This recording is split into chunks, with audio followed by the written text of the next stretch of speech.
Alors, la partie préférée de mon film, c'est toujours difficile de répondre à ça, mais j'aime bien, en tout cas j'aime bien les parties où finalement on s'échappe un petit peu de l'histoire et où l'animation et la peinture prennent tout leur sens. En particulier, j'aime beaucoup, j'aime bien, et après c'est peut-être aussi parce que c'est des espèces de...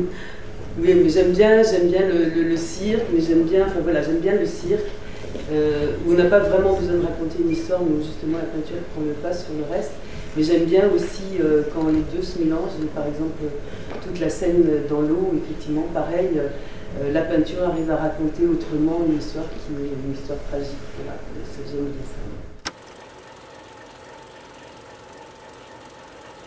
Oui, bien sûr que j'ai un message à faire passer. Le message, c'est de dire que peut-être, un message tout simple en fait, qui a été à l'origine de cette envie de faire le film, c'est de dire que tout simplement l'exode, l'exil, l'émigration, c'est pas quelque chose qui date de maintenant, c'est quelque chose qui est en même temps que l'humanité. Il y a des gens qui ont eu envie de changer, de bouger, qui n'étaient pas bien là où ils étaient, qui avaient envie d'aller voir ailleurs si l'herbe était plus verte, et qui du coup effectivement sont amenés à partir à cause de guerre, à cause quelle que soit la raison. Et voilà, j'avais envie de rendre compte de ça, peut-être pour que, et puis de relier ça, peut-être pour que les gens effectivement se rendent compte que ça peut arriver à n'importe qui, et que qu'on peut être tous amenés un jour ou l'autre à être obligés de partir de son pays. Si j'ai eu envie de faire ce film, et rappeler justement ces histoires d'exil et de réfugiés, c'est que mon arrière-grand-mère donc est partie de Bessin en 1905 à la suite des pogroms antisémites. Et elle est partie avec 9 enfants, elle a eu le 10e enfant en arrivant en France, et voilà, donc c'est effectivement une des raisons, mon histoire personnelle qui a déclenché cette envie, sans doute qui m'a aussi empêché de lâcher, quoi. J'avais vraiment envie, pour moi c'était très très important de faire le film. Et donc, je pense que, à chaque fois qu'on s'était dit est-ce qu'on abandonne, c'est très dur d'abandonner en fait une idée auquel on tient.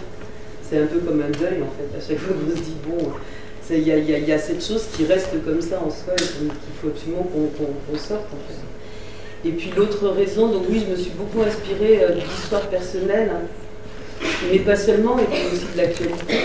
Mais il y avait donc l'histoire de mon arrière-grand-mère, et puis en 1939. Ma mère, qui avait à l'époque 18 ans, donc plus âgée que Fiona et Adriel, avec son jeune frère qui avait 14 ans, sont partis de la zone occupée par les Allemands pour se rendre en zone libre. Ils étaient juifs, donc la même famille que celle qui était partie de Bessa.